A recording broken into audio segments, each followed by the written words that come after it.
Hi there. Hello and welcome to Intero Talk. Hey, go Georgia. It's always fun to have somebody welcome me right here in the live chat when I go live, and I appreciate that so much. Thanks for being here.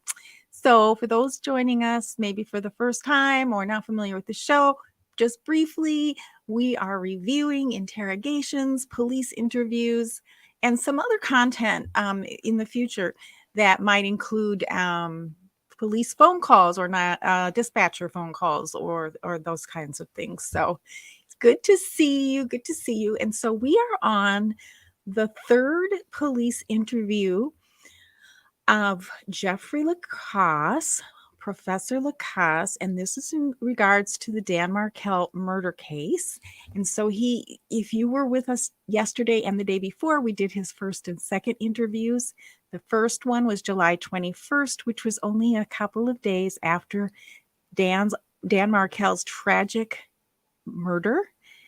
Then it was July 23rd, which is 2 days later, again, less than a week after Dan Markel's murder. And now he's coming back in March of 2015. So that's like, what is that, like 10 months later? 8 months? I don't know about math and me lately, but it's quite a few months later.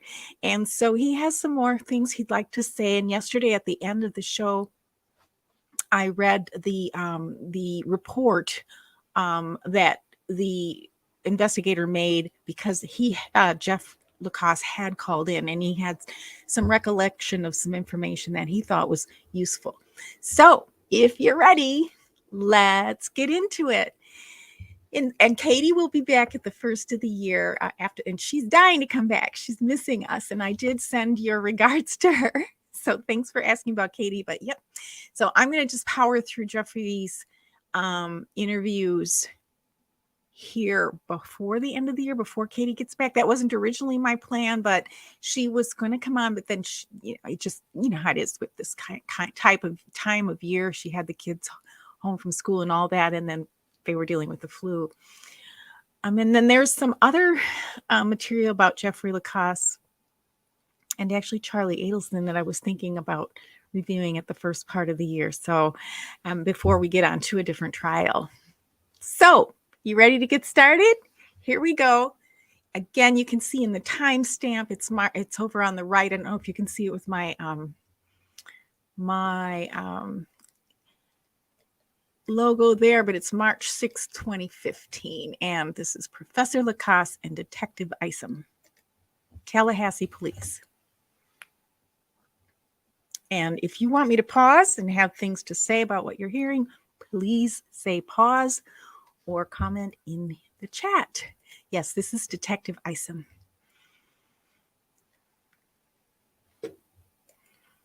Okay, hold on. It's muted. Sorry. It's L.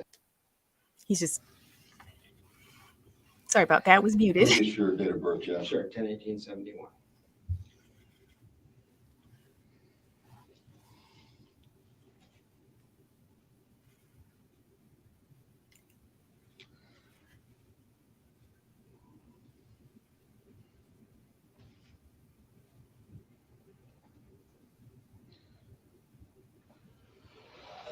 Okay.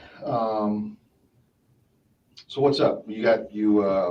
Corey said, we talked on the phone a little bit that you wanted to. And you can start at the very beginning, however you want to do it. I got some notes. Do you mind that? No, absolutely not. I don't want to forget stuff, so I've been writing stuff down. So again, he comes with his notes, which is completely wonderful of him. And I just love that. And Detective Isom is referring to Corey, which is, I believe, Corey Hales, which is the other investigator. And this is regards to the phone call Jeffrey made to the police department talking about some of his recollections. And that is the document that I read yesterday. So there was a phone call, and then Detective Isom is here to take Jeffrey's statement. That was my end. Hi, Helen. Well, here's Welcome. the thing, and just to give you the broad overview quickly. I felt like when I first talked to the investigator Hale, I was shattered. I mean, you can imagine you see violent crime all the time. So I think he saw a lot of noise, and a lot of the stuff I told him, but I don't know how it came across. The last couple of meetings we had, he seemed to think I was a disgruntled ex-boyfriend that got my heart broken, and that's why I was upset. And there was some truth to that. I was upset, but over time, got some clarity on some things. So here again, I'm just going to kind of recap a little bit because some people have a little hard time understanding. So what Jeffrey's saying, he's got some more clarity now, and he didn't know how he came across because it was so soon, as I just mentioned, after the crime. The first times he came in were July 21st and July 25th. Those were less than a week, just a few days after Dan Markel's murder. And so he was still processing that. And he said he didn't want to make sure he didn't just come off as a disgruntled boyfriend, because obviously he had all kinds of things going on in his own mind. So he's coming back to clarify. And again, he's bringing receipts, at least notes. So I guess I'll just give you my overall impression. And just want to tell you things I saw with my own two eyes that were very suspicious to me that I didn't feel really heard previously. Or maybe they were heard and not seen as credible. I don't know. But just so you get the context for it, as far as the relationship stuff, that sucked. But the last 3-4 months, I moved on with my life. Actually, her moving away was the best thing that ever happened to me in terms of my personal life. It was a bad relationship. So this isn't any animosity towards her for being an unfaithful girlfriend. This is more deeply concerning stuff about someone getting killed. So I started dating Wendi in fall of 2013. We had mutual friends, because a lot of our friends are in the Jewish community at the School of Social Work. So we both talked to a lot of the same people, throughout the investigation. Your name came up a couple of times. And we just have a lot of mutual friends and stuff. So that's how we met. So we dated casually in the fall. She just got divorced, so had I actually.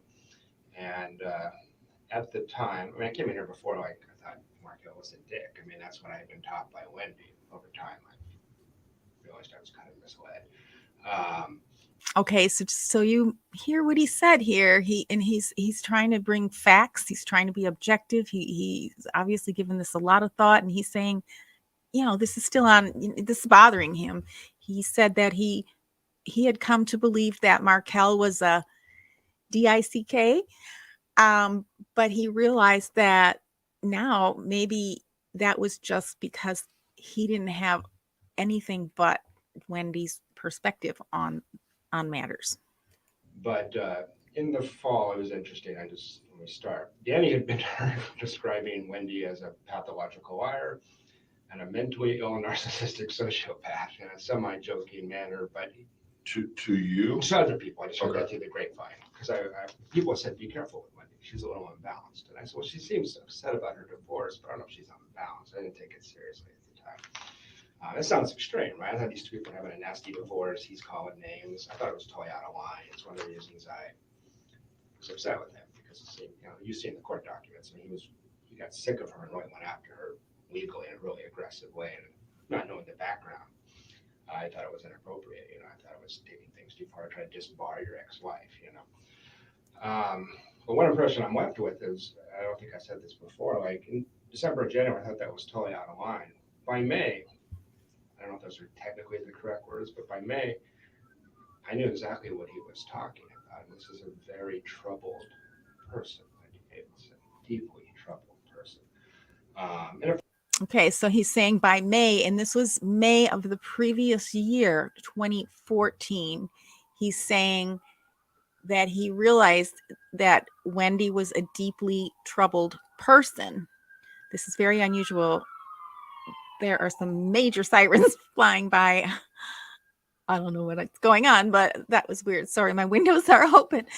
In any case, that was a little distracting. Sorry about that. But he's saying Wendi was a deeply troubled person. He started realizing this by May of 2014.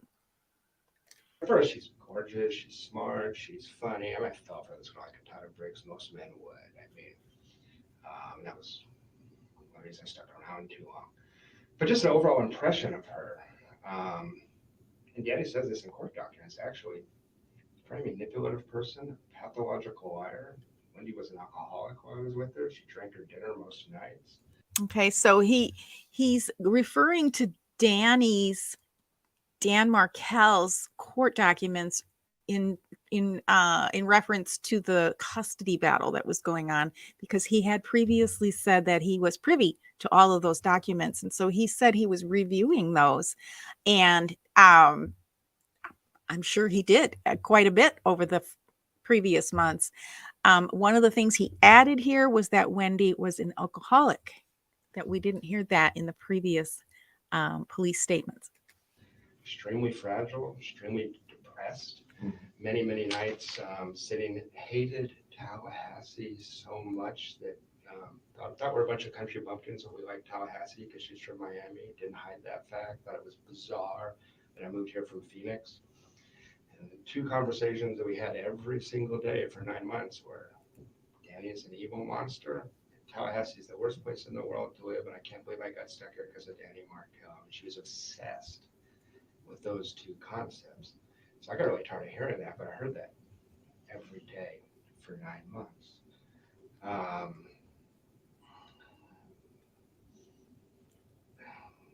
Wendy's very manipulative in that she plays the victim very, very easily. Whenever we got into a confrontation, she'd pour me.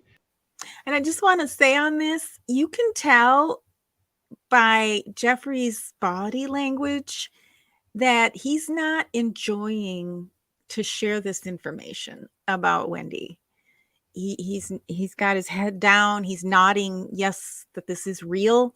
It's almost like, to me, it comes across as, I know I've got to say this. I don't want to say this, but it's true. And I'm going to go ahead and say it because it's important that they know this information. So he doesn't ever come across as someone who is trying to avenge or get revenge or a jilted boyfriend. He was concerned that he might have come across that way, but I don't think he ever did come across that way to the police. And he certainly doesn't during these police interviews. What do you think? Very sensitive that I work with DV victims, women that have been raped as a social worker, all that kind of stuff. So I'm a sensitive Mr. Rogers kind of guy. So it's a very easy way to manipulate me, or Markel for that matter. But she just wasn't stable even in the fall, and able to cover it up here or there.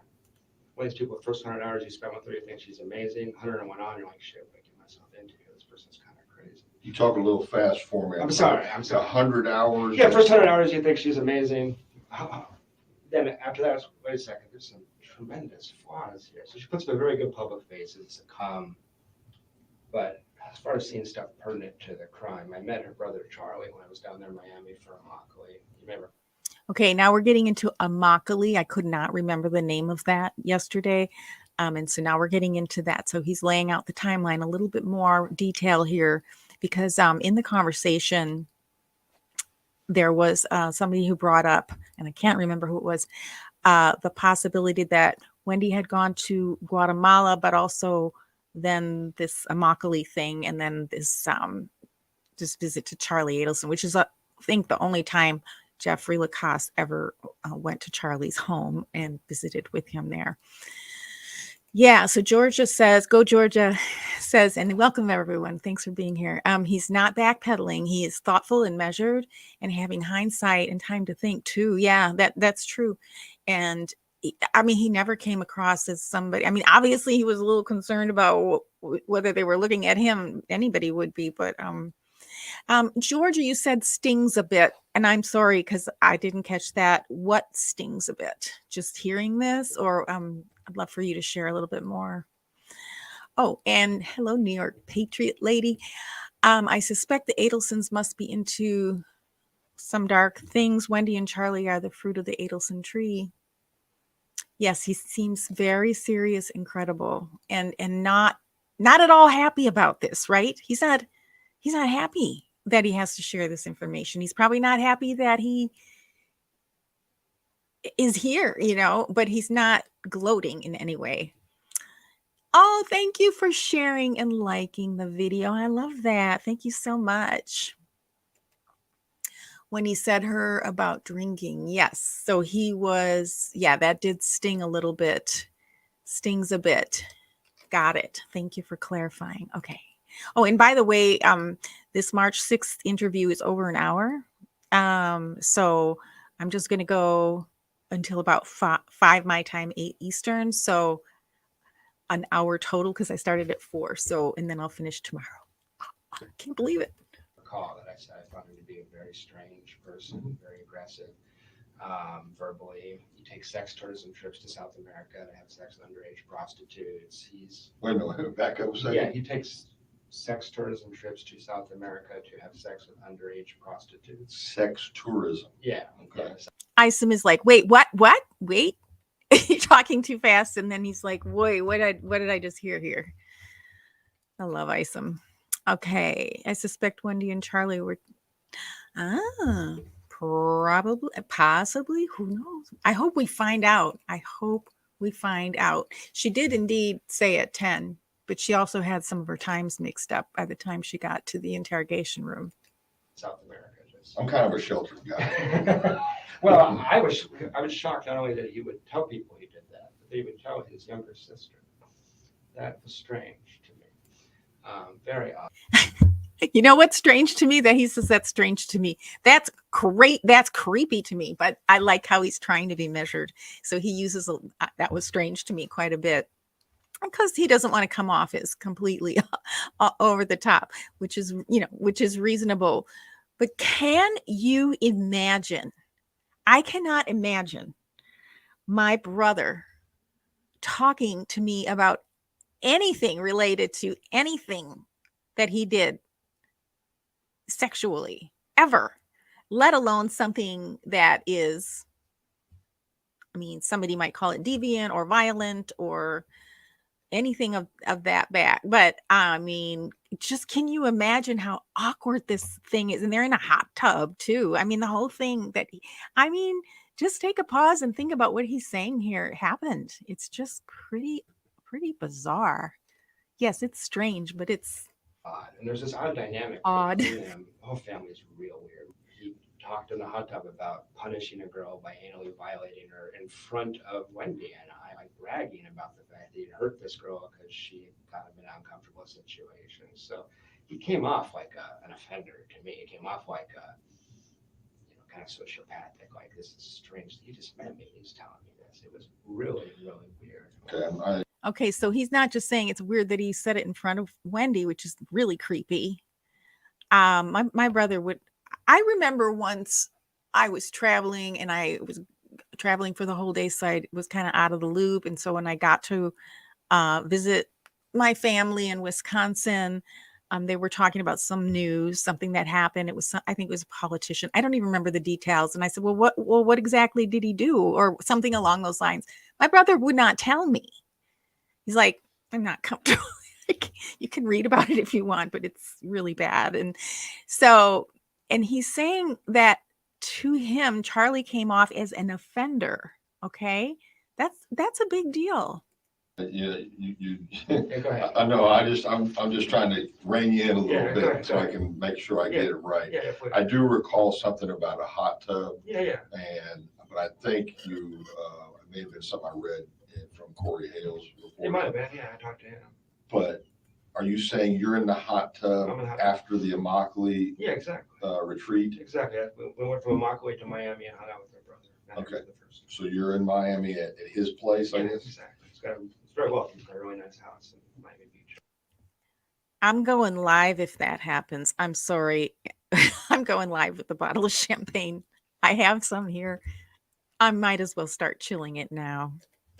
Miami Beach. Yeah. Okay, so you're there and you're in the hot tub. Yeah. She's in the hot tub. Yeah. And the brother Charlie's in the hot tub. Yeah. Okay. Charlie's talking about punishing girls through anally violating them in front of his sister. It's just.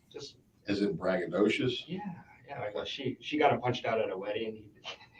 Their Korean girlfriend that brought him as the only white guy to 400 Korean people and just him. Some of the men took offense and he got punched out.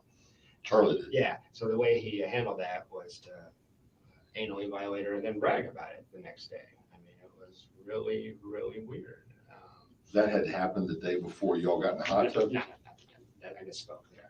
It was pretty recent. It wasn't that day, but Okay. it was last month, the last couple of weeks, something like that. So he goes to a Korean wedding as the only Anglo. Yeah, exactly. And some men took offense because he was a date for one of the Korean girls that was at the wedding. Exactly.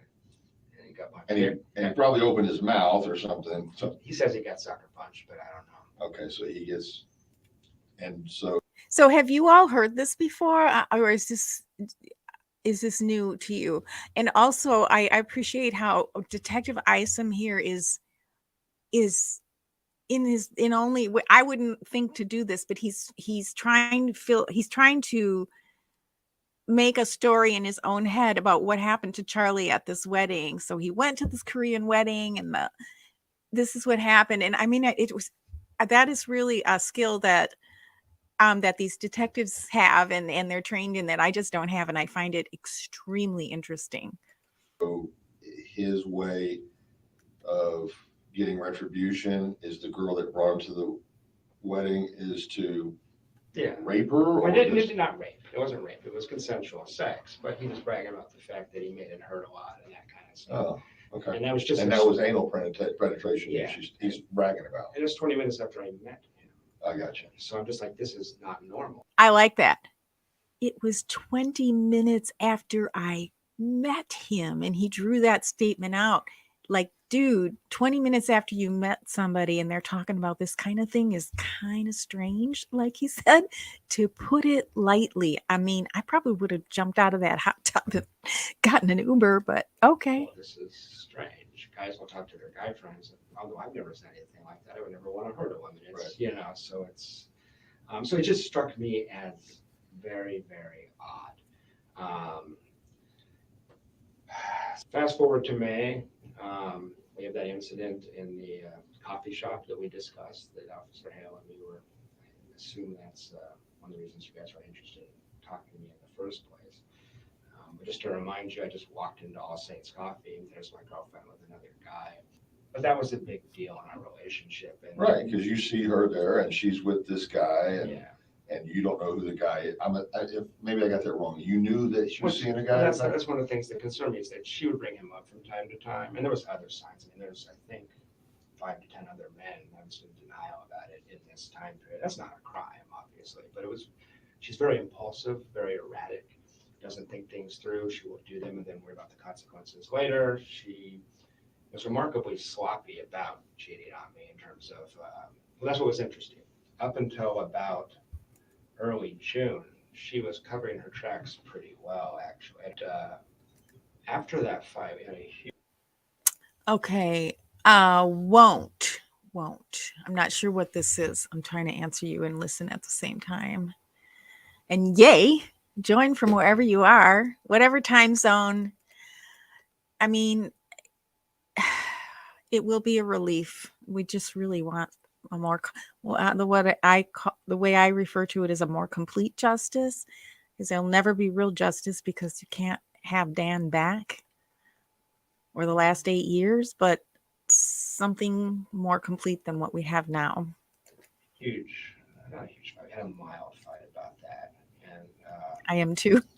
Things started to get really, really strange. And this is why I think I had a hard time getting across to Investigator Hale. So we have that fight. She goes to Portland for a weekend. She comes back. It's now June.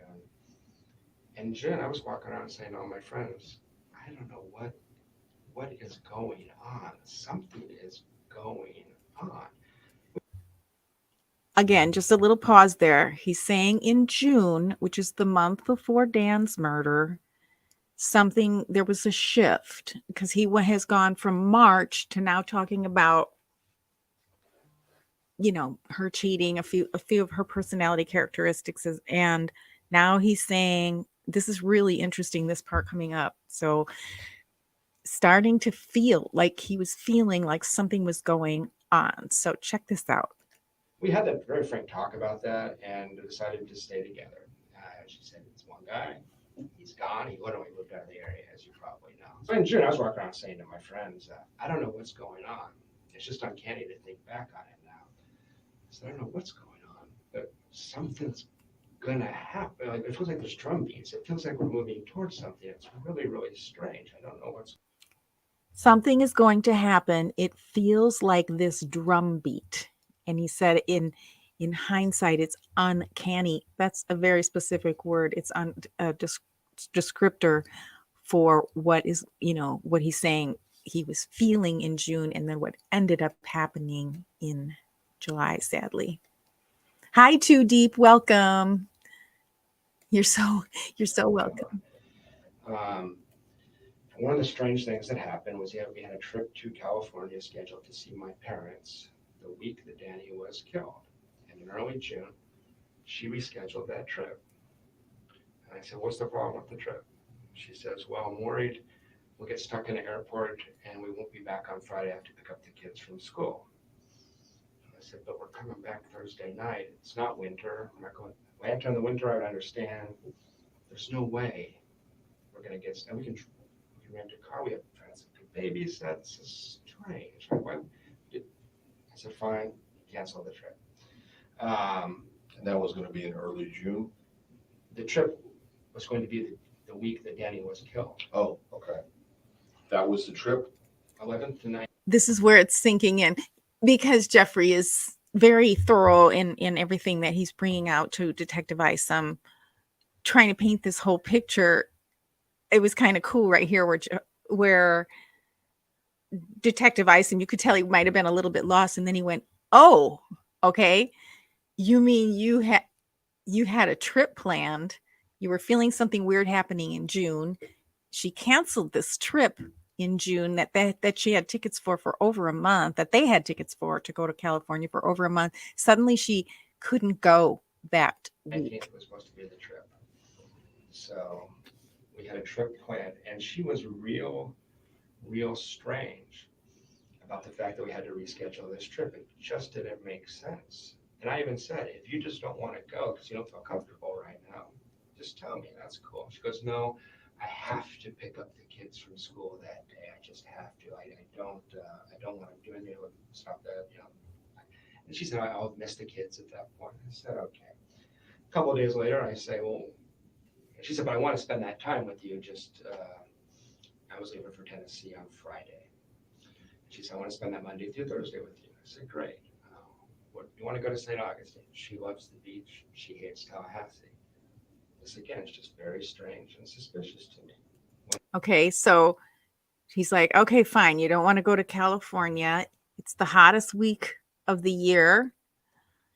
I'll take you to St. Augustine because you love the beach. Okay. Wendi Adelson tells me, what I want to do is a staycation. I want to stay home in Tallahassee. And this is really interesting. I don't know if you heard this statement, but he said, but what Wendi Adelson tells me, up until this time, he'd say Wendi, he'd call her Wendi or her or she. But in this statement, he said, but what Wendi Adelson told me was, I want to have a staycation, which is, we know how she felt about Tallahassee. I said, you want to stay in Tallahassee the hottest week of the year? He goes, yeah, we'll go to Tom Brown Park. We'll do this. I said, you hate it here. I'm offering to take you away. Why wouldn't you? It's just really strange at the time. I remember saying to my friends, like, Wendi wants, people laugh. I said, Wendi says she wants to stay in Tallahassee. Like, she leaves town.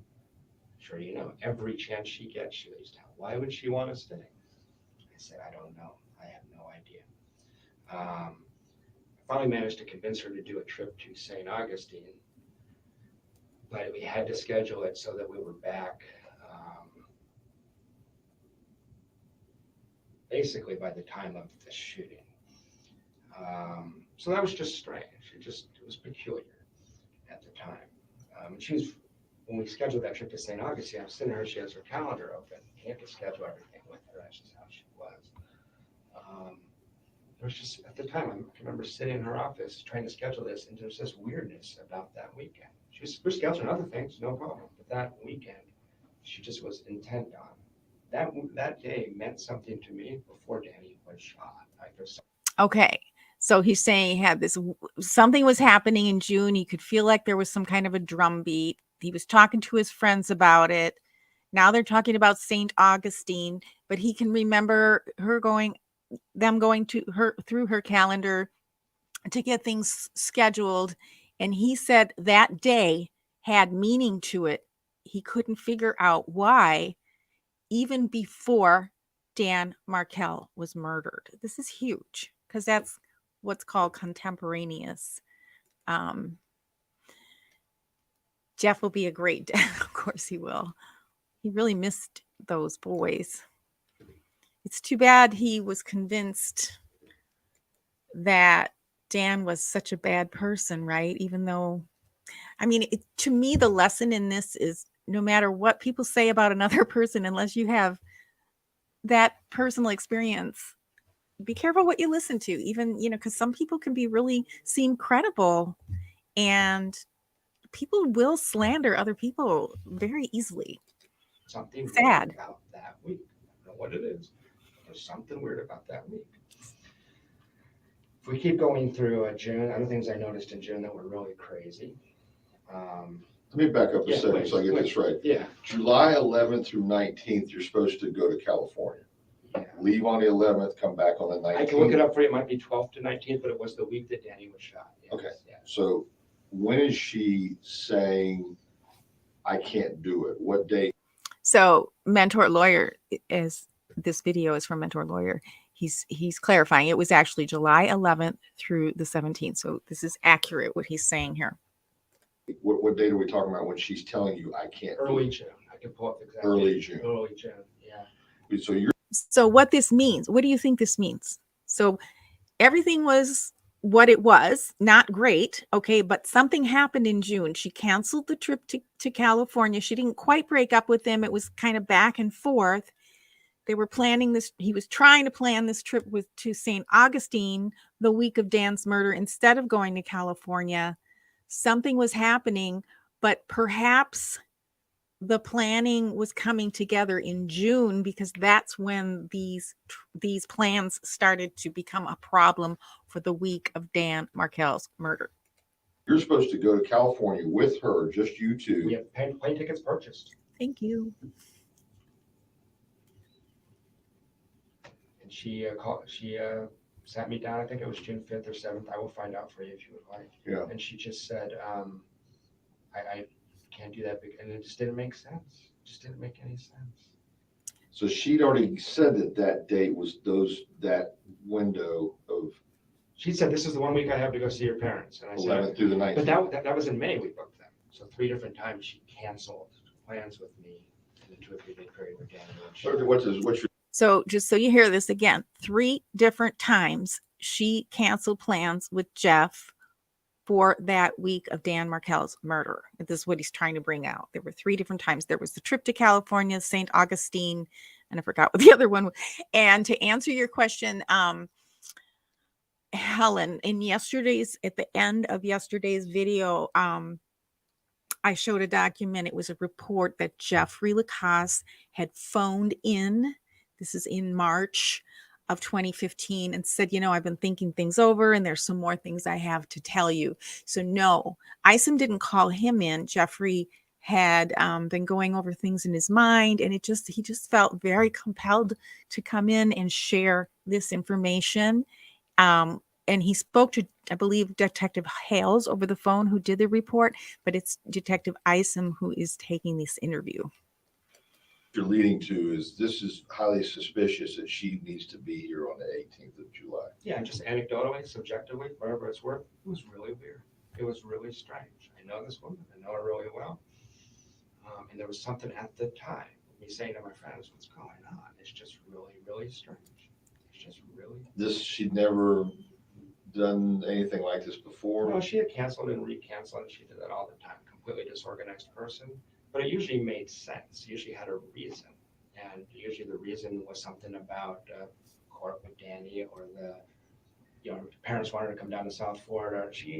Every other time but this, I understood. This time I was completely puzzled. It didn't make sense. And it was very, very strange. I can just feel, I don't know, it sounds like you guys can too.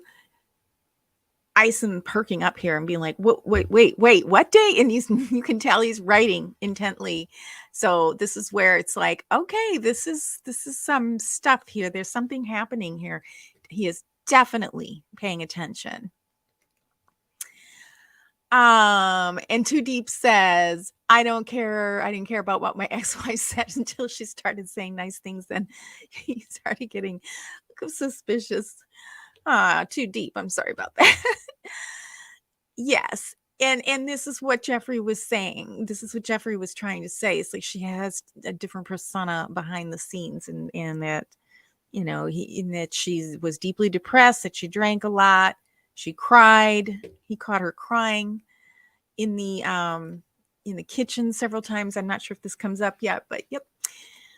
So are we learning anything new today, or are we refreshing our memory? I'm just curious. Okay, so she cancels this trip to California. Did you go anywhere? No, of course you didn't. You were okay. Wish I had. Yeah. And so what happens to these plane tickets? Her ticket, I have no idea. So she bought her own. Yeah, her ticket, I have no idea. She bought her own ticket. Separate plane tickets.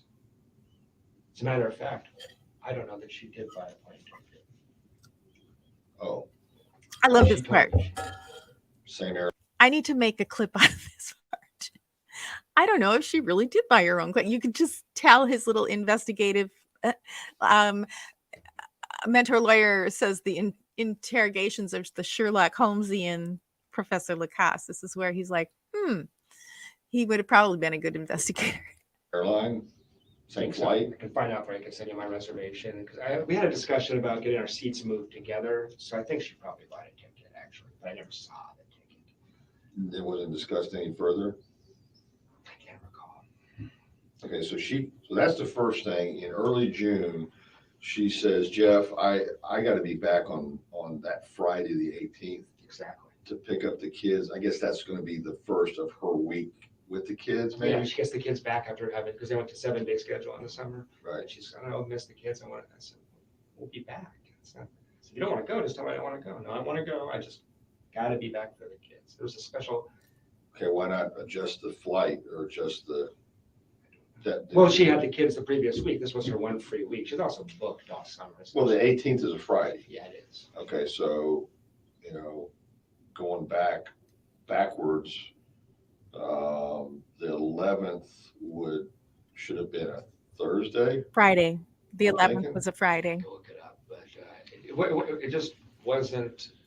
The 11th was a Friday, so the 18th was a Friday. So they're going back here. This is funny. These two guys can't figure out the 11th. It's pretty funny. It was booked week by week throughout the summer. She doesn't even have any school stuff, right?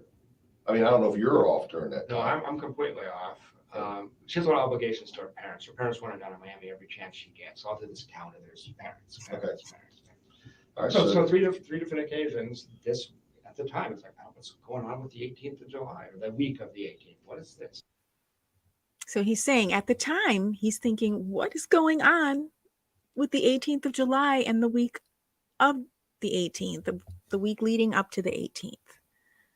And 3 different times. And he was already questioning it. And he's saying contemporaneously at the time, and before Dan was murdered. And then he realized that later on, and he wants to share this with the detectives. Okay.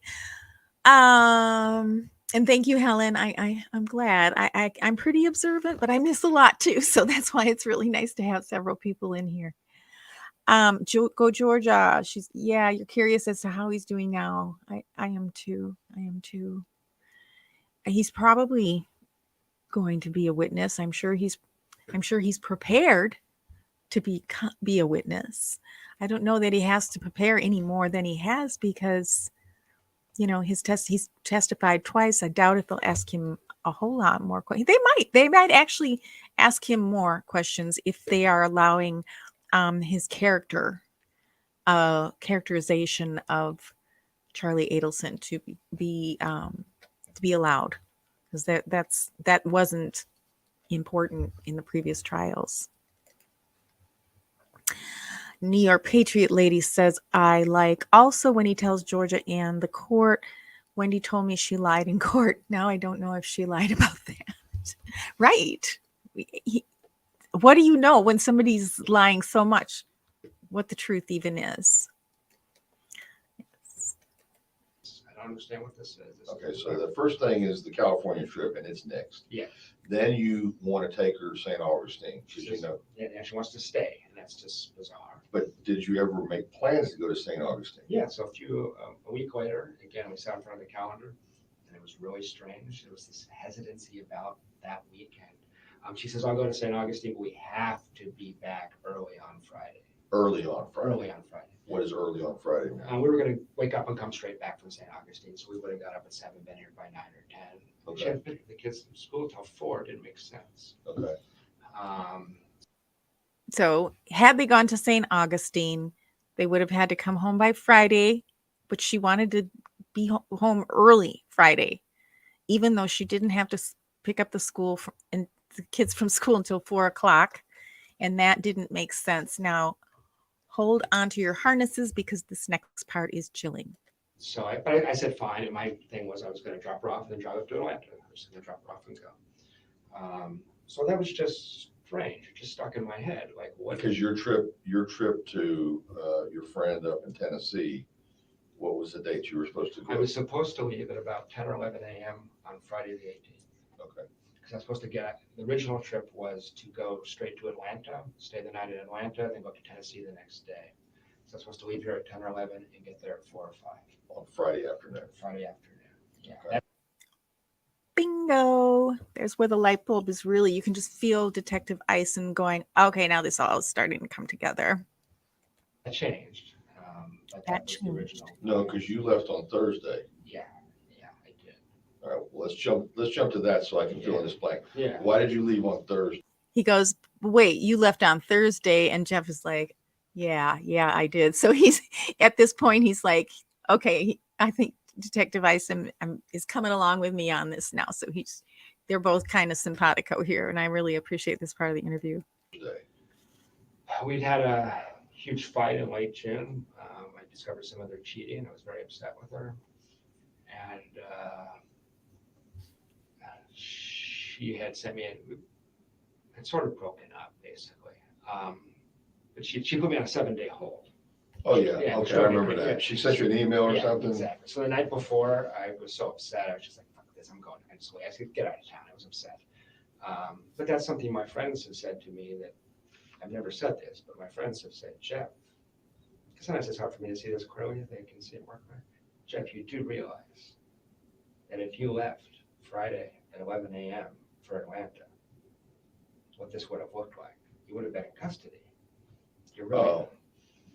Now, I'm not saying that, but And there's another one of Detective Eisen's. Oh, right. This is huge. And even Jeffrey, at the time, his friends are like, what is happening? And they're probably doing some of the thinking for him. And they're like, you do realize that had you not left early, you would have been basically at least near the scene of the crime, and leaving town at that time, you would have been really seemed suspicious. Some of my friends, it was like a clumsy attempt to take attention off her, put it on me. I'm not saying that's true. It sounds a little far-flung to me. It sounds a little clumsy to me. But she knew exactly when I was going to leave. He said it sounded a little clumsy to me. And then when we learned what really did happen and all the mistakes made, it could have been just another clumsy detail. Riser, and she didn't know I changed my plans, obviously. So I'm glad I changed my plans. I wouldn't blame you guys for being a little more suspicious if you didn't. I mean, if I leave at 11, you just see me driving north 10 minutes after Danny showed up. So that looks suspicious to a lot of people. I know it makes it sound like a criminal mastermind. It may sound crazy to you, but that's what my friends say. So can I go back to the stuff in June? He said, I know that makes her sound like a criminal mastermind. Yeah, it does. Now, the fact that he didn't do that didn't stop everything from happening. We have to really, we have to take note of that. But it certainly would have been convenient to have the police on his tail for a long time so that they could buy themselves some times, theoretically, right? What relationships we're getting pictures of Wendi, we are getting a picture of how horrible it was between Wendi and Dan through court documents, through the custody battle, as we call it, or the back and forth with the legal back and forth wrangling. Of course, the divorce was ugly. And look at this relationship that you have with Jeffrey. Not a fun person, not a fun girlfriend. Hey, I mean, I can't imagine. Absolutely. I'm sorry. I have any questions you want to ask. I know I talk fast and Just a little faster than I'm usually. My dad's from Boston, so I'm an adopted Southerner, but I haven't slowed down yet. So, in June, these are just my impressions, but it was 5 or 6 times in June. I'm playing with the kids. We had a good family life, terrible romantic relationship because she was cheating me all the time. But I'm home with the kids with her, nice family life. You at her house out on Every time, yeah. Cameron. Exactly, off Aqua Ridgewood. Nice house. So 4 or 5 times in late June, I'm playing with the kids, reading them stories. I was very close to Ben in particular. I spent a lot of time with those children. I look out of the corner of my eye, and Wendi would be in the kitchen crying for no reason whatsoever. And at the time, what it looked like to me is she was like taking it all in, and she looked like she was grieving something.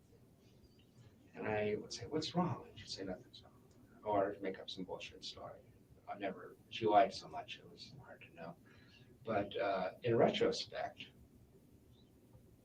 it makes me worry a lot because it looked like she was wrestling with something. It wasn't suspicious, it was just weird. But in retrospect, it's like, wow, let's assume she knew something was going to happen. That's how a person might react, she made a choice, but. That's late June. That's late June. So that happened enough times that I talked to my friends about it. What she was talking about in June,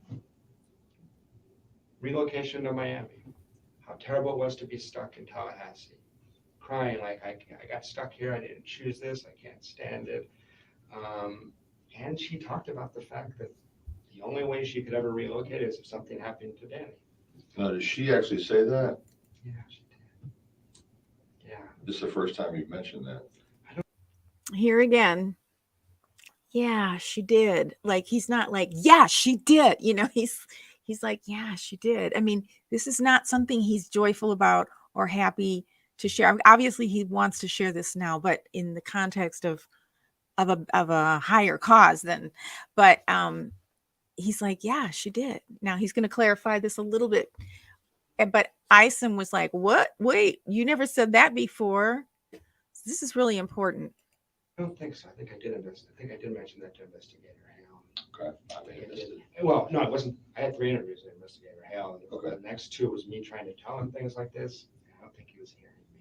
Okay. So now here he says, this is interesting. He had 3 interviews with Detective Hales. And he felt like a lot of what he said didn't come across. The interviews that we saw, Investigator Hale did seem receptive, but it sounds like there were more interviews than what have been released that we know of. So no, she didn't say that I killed Danny. She didn't say that word for word, but it was because I was saying, hey, we're about to get serious here. Are you going to be here? Because she hated it so much. I need to know what's going to happen. And she's like, well, the only way let me give you the context. The only way I could leave is if something happened to Danny. But if that did happen, that would be a tough decision. I would probably need to go back to Miami to be with my parents. The only way that I would leave is if something happened to Danny. And he's going on and on about how she went on and on about not liking Tallahassee at all. So that scenario came from her, but it was a response to a question from me. So I guess I need to be fair about that one. Sure. But it was, and it's true, right? I mean, it was. I asked if Danny might move with her. She said she would not be willing to do that. But she was talking about that. She would not be willing to do that? No, she did. Well, Danny had job offers from all over the country constantly, and she didn't want to live in Houston or St. Louis or things like that. I mean, she was miserable here. She was here just because she came with Danny. She didn't like her job. She didn't like the area. She didn't like split custody. She didn't like her job. She didn't like the area. Obviously, she didn't like split custody. I don't know that people knew how upset she was. I mentioned to you before you came in. And that's, I'm going to just highlight that. I don't know if people knew how upset she was because she had all these friends and was this little social butterfly, as he described her. But he's saying that really Danny and him and possibly Daniel Sachs were the only people that probably got a glimpse behind the curtain to know who she really was. The room when I said this, but this is the time period. I don't know the exact day. I'm so distracted by relationship stuff, I can't quite remember. But he had her she told me that bamboozled. Charlie had looked into having Danny killed Howdy. in summer of 2013. She meant it dead serious. I wish to God I'd follow up on that at the time. Okay, I got to pause there because that was too huge. And I was saying hi to Debbie. Hi, Debbie. Okay, let's go back. Sorry about that. Charlie had looked into having Danny killed in the summer of 2013. She meant it dead serious. I wish. Okay, so this is when she's saying, he's saying, apart from the joke that everyone heard that Charlie made about hiring a hitman, she told him in June that Charlie had looked into hiring a hitman and she meant it dead serious. God, I'd follow up on that at the time, trying to figure out us. And I thought, well, Charlie's crazy. I can imagine that, but certainly he's not crazy enough to do that. So I didn't worry about it. That's your interpretation. It's not my. No. Let's back up. Yeah, go ahead. Let's get into the context of your conversation with her where that comes up about Charlie. Please. So She just, she's talking about Danny. She was completely. where are we at? We're at her house in the living room in late June. Late June of 2013. Yeah, 2014. Yeah, I'm sorry, 2014. Yeah, late June. And you know what this might have even been? This is sometime between June 20th and the Monday before Danny was shot. Okay. And I want to say it was right before, but I don't trust my memory on that, the date. And she's talking about Danny because it's all she ever talked. So this is where some more light bulbs start sparking. So pay close attention now. We have about 10 more minutes here. Danny wasn't a human being. He was Satan. He was what? He was Satan. Satan, Yeah. okay. And what was real. So Danny wasn't a human being in their household. Wendi, they considered him Satan. It's really too bad that Jeff fell for that, but he did, and that happens. Yes, they're listening better, but he had to persist, and yeah, I'm not sure. He does. I'm gonna do commentary on this another time. I'm just gonna keep going. Strange about this was I have things to January, say. February, March, they had a lot of court stuff, and I could see why she'd be so pissed off at Danny. Danny had calmed down. He liked his new girlfriend. The judge had read him the riot act in court when they went to court the one time and told the other attorney, you need to calm your client down and stop having your client write his own legal briefs. I'm sick of reading this crap. Danny was going to get his butt handed to him by the court, and Wendi was going to have to concede a couple things, but she was going to win. Everybody thought. No, everybody didn't think that. The Adelsons didn't think that she wasn't going to win, but okay. And he had calmed down. He really had.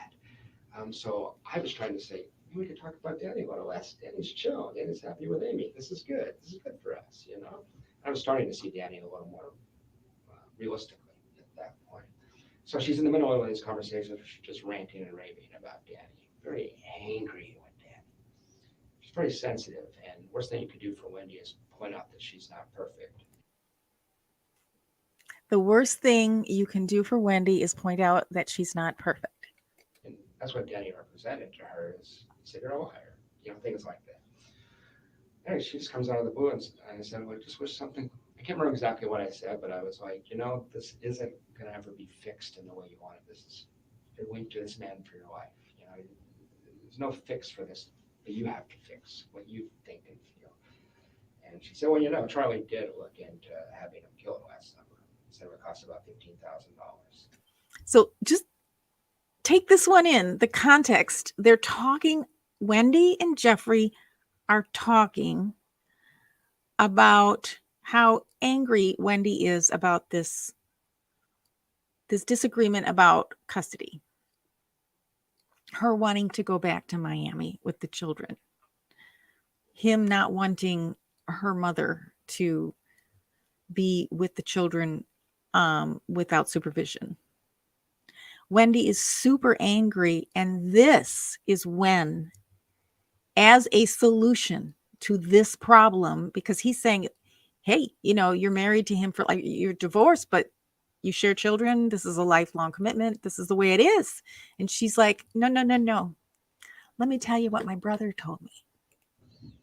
15,000. That's right.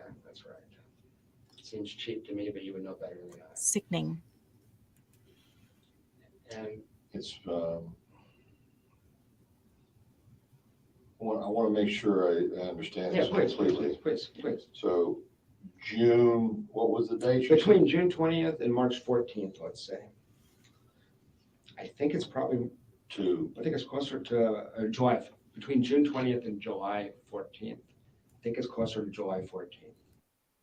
So between June 20, so we had the earlier June things that he laid out. Now we're in late June. So when he brought that his notes in, he actually had it chronological, and he was like, I am definitely need to get my points across here. And he really did a good job of laying it out chronologically. So now we're talking about the week before Dan's murder. And we're narrowing it down. Okay. She says, Charlie did actually look into having him killed last summer. And he was told it would cost $15,000.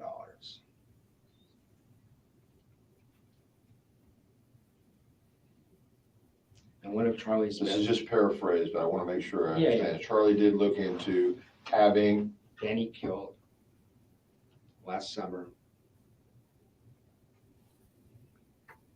It would cost about $15,000. And that's not exactly word for word, but that's pretty close to what she said.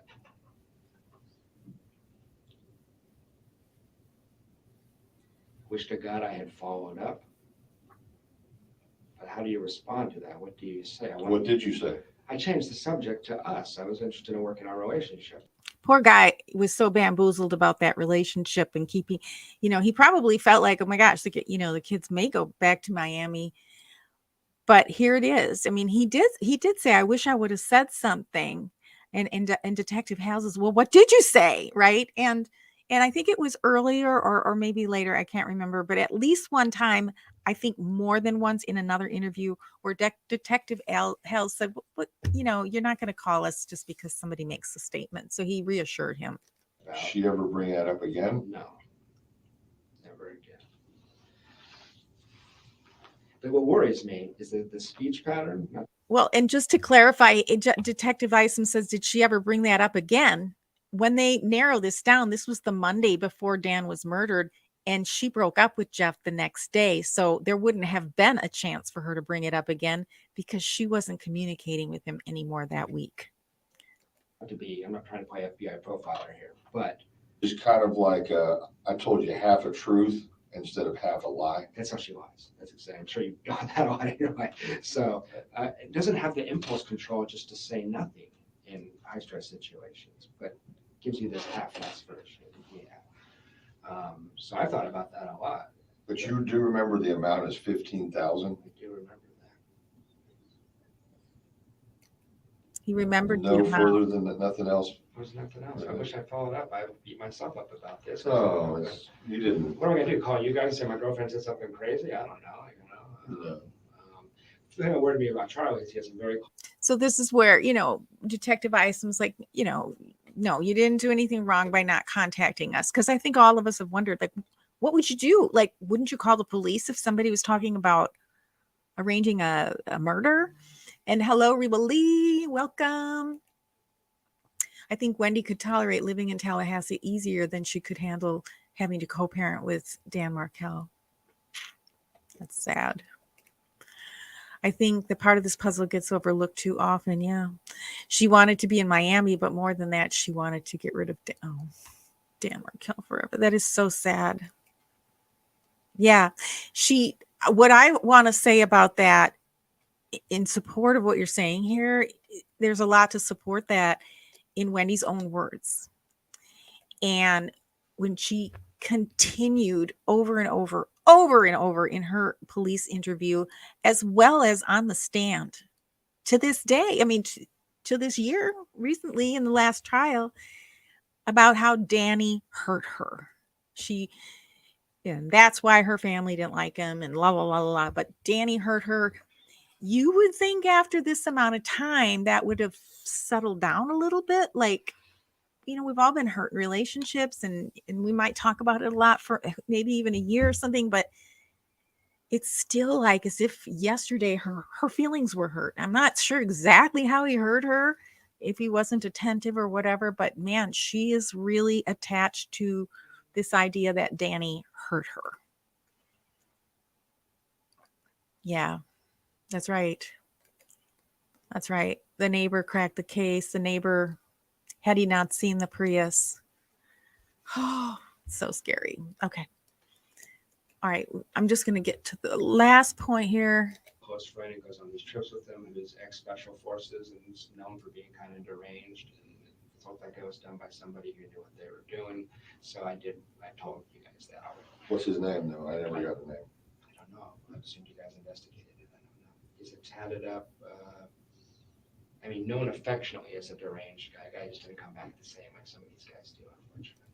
Okay, so and I'm going to wrap up today, and then we're going to get to the end of this tomorrow, the end of this session with Detective Isom on March 6, 2015. But this is where Jeff is also reminding them, because he's still trying to help. Like, maybe if Charlie did hire a hitman, it could have been this guy. He was trying so hard to just give anything that he could to help them solve this case. And Charlie had a friend, I guess he was on Facebook with him, and he was known as being deranged. And he said known affectionately as being deranged. But as far as we know, he had nothing to do with this. And there was a different plan for how to have someone murdered. It's just really hard to wrap your head around this kind of thing, because it's not normal for most of us. So yeah, hey everyone, I appreciate you all being here.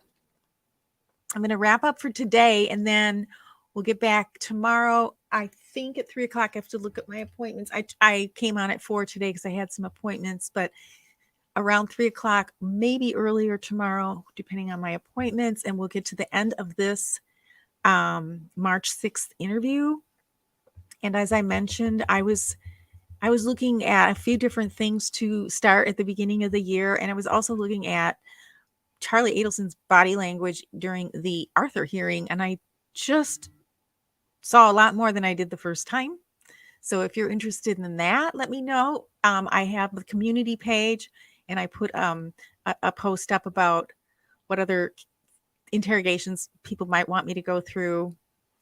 I think Sarah Boone is a pretty popular one. So just let me know what you want to see, and I will oblige, because this is all interesting to me. So thank you everyone for being here. Thank you so much. No problem being late, Debbie. No problem at all. And I'm so glad you're here. As always, looking forward to the finale, yes, of this series. It's just, you can't make this stuff up, right? And Deb, Debbie's going to look at the dates of the spring break regarding the Yardbird restaurant and when the Guatemala trip was. So thank you all so much. And Reba Lee says, yes, more on body language for Charlie Adelson. Yeah, okay. Yeah, I'm interested in that too. I could probably squeeze that one in and then get over to the Sarah Boone one, which I think Judy, the YouTube lawyer, wants me to do. So thank you, Too Deep. And yes, and Too Deep is going to come on sometime with me, I think. So that's really cool. I appreciate you being here. Any one of you who ever want to jump on with me, you let me know, because you have so much to offer as well. A lot more than I do. So you make this so much fun for me. I'm I'm glad you're here. Have a great evening. I have another podcast, my football podcast, to do tonight. So I have to grab some food and get my notes ready.